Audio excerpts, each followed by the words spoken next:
What's up? Welcome back to my channel. It is Candace with the K here, where I normally talk books, beauty, and kicks.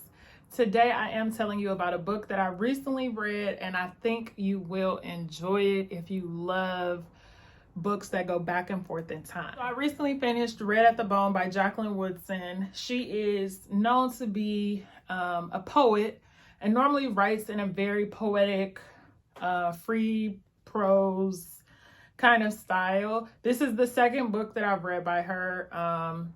And at first I was apprehensive, but as I kept reading, the story does pick up and I really ended up enjoying it at the end. Before I give you my real feelings about the book, just in case I don't want to spoil it for anyone, this is a 4 out of 5 for me. So if you want to read Red at the Bone, go read it, come back, and then we could talk about it. This isn't a book that I would have picked up on my own. It was a book club selection, and I decided to read it with the group that I'm a part of.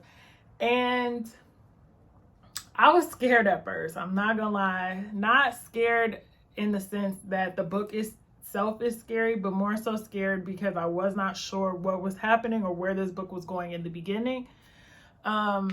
It just wasn't doing it in the first few pages, and I'm actually glad I stuck with it because then it started to pick up.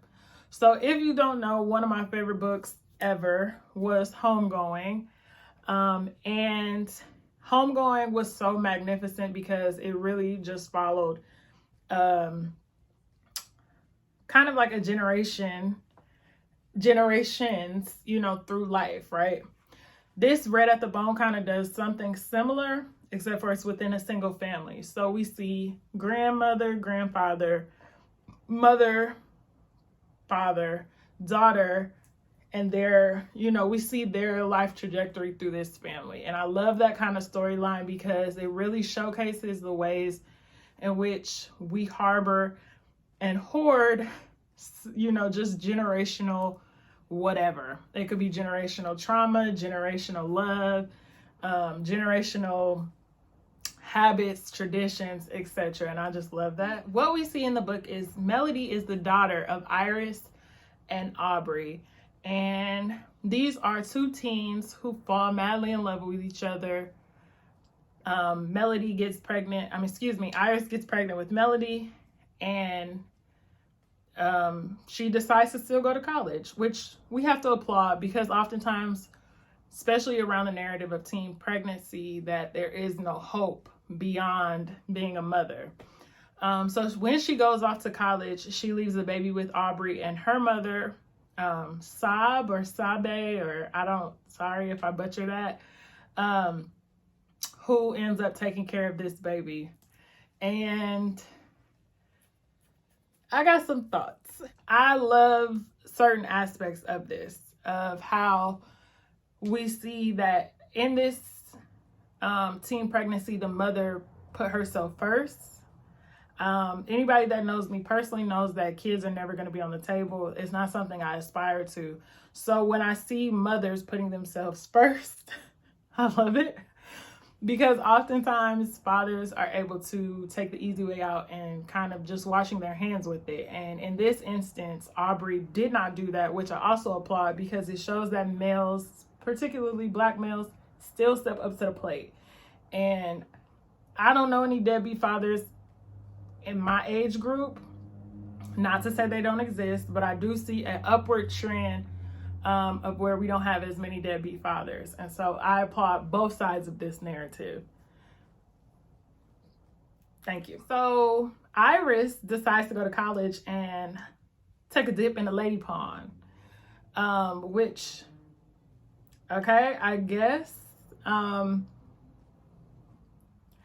think it kind of speaks to how sexuality is a spectrum, but also it speaks to how oftentimes we don't know ourselves as teens, let alone in college.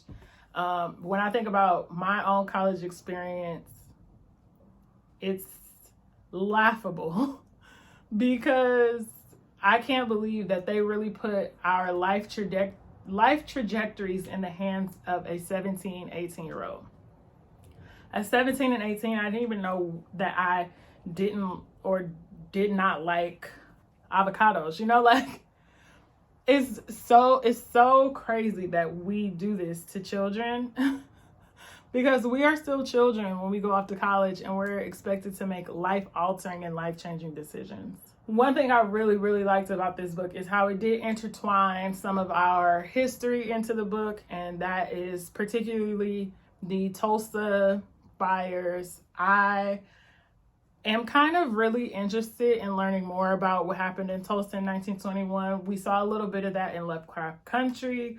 Seeing it again here, this may be a sign that I need to find a nonfiction book that kind of talks about that, because I hear and it's been shown and displayed that that was a superb time for Black people here in America. And so I just really want to delve into that a little bit more, but I like how that was intertwined into this narrative. Yeah, I thoroughly enjoyed this. It's a very quick read, which I also like quick reads. But I'm so grateful for that the book club decided to choose this selection because it was really great to talk about. I think there are a lot of complexities around, like I said, teen pregnancy, sexuality, but also just home life in general.